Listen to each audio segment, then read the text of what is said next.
We have all seen it happen, and we have all heard it. When that poor little boy cries because he's upset or picks up a doll to play with his sister. Don't do that. You need to be a man. You can't play with dolls. That's for girls. You don't want people to think you're gay.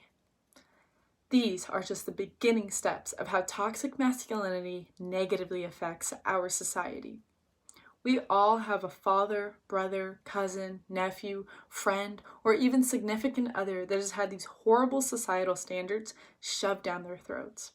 In the Harvard Business Review, David M. Meyer's article of October 8th, 2018 on men's behavior in the workplace points out that research shows that feminist men are more likely to be the victims of sexual harassment, from being told inappropriate jokes to being the recipient of unwanted sexual advances. In addition, research shows that men are more likely to be harassed when they work in male-dominated jobs and are perceived as too feminine. In their jobs of alleged unbiased and neutral ground, they still have to face many obstacles and hardships simply because they are not perceived as manly enough. We, as a society, need to stop teaching men that they can only do, wear, or say certain things. They should be allowed to be themselves in whichever form they come in. So, today I will be going over our effects, causes, and solutions to toxic masculinity. Due to our society's toxic view of being a man, men feel like they have to fit under a certain standard in order to be manly enough. By continuing to teach what we learned before, we are allowing these bad habits to live on in the next generation of men. When you encourage these horrible habits, you are creating another man stuck in the mold of society. In Parent Map, Dr. Laura Kastner goes in depth of these effects in her articles of March 7th, 2018. Dr. Kastner explains the pressure to be constantly strong means that boys learn to wall off feelings because a huge part of life experience is hurt, sadness, disappointment, and other forms of vulnerable feelings. Boys lose the opportunity to develop their emotional intelligence.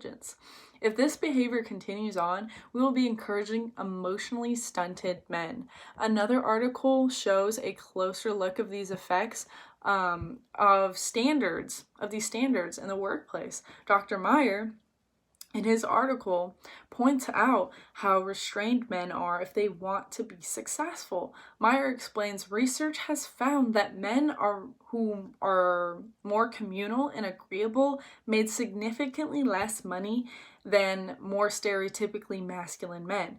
More agreeable men across multiple industries made an average of 18% less in income and were evaluated as less likely to have a management potential as compared to less agreeable men. By simply coming off as nice, these men are seen as not worthy enough to make more money or even manage their area.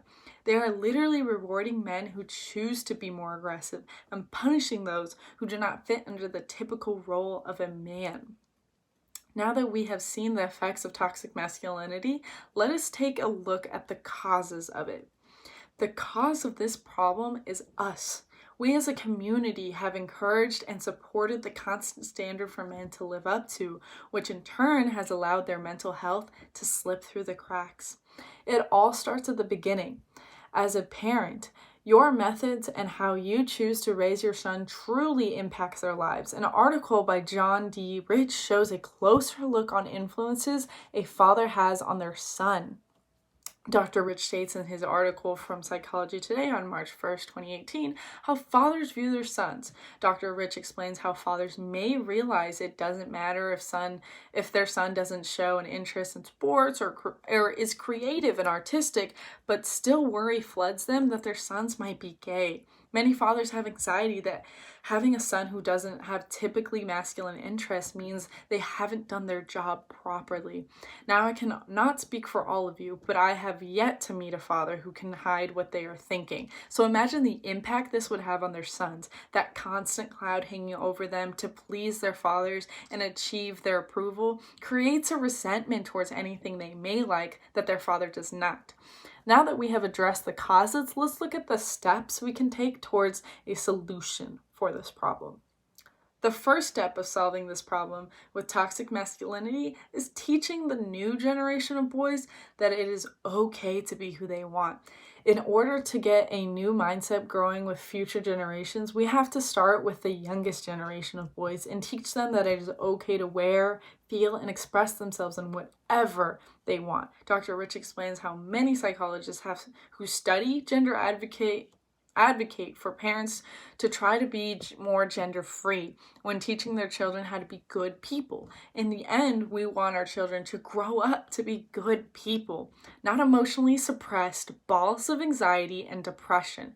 So if you have a family of your own, or even have the chance to influence a young boys' lives, take that step of action towards supporting any attire, allowing them to express themselves in all emotional factors, and not comparing them to feminine features as a negative aspect.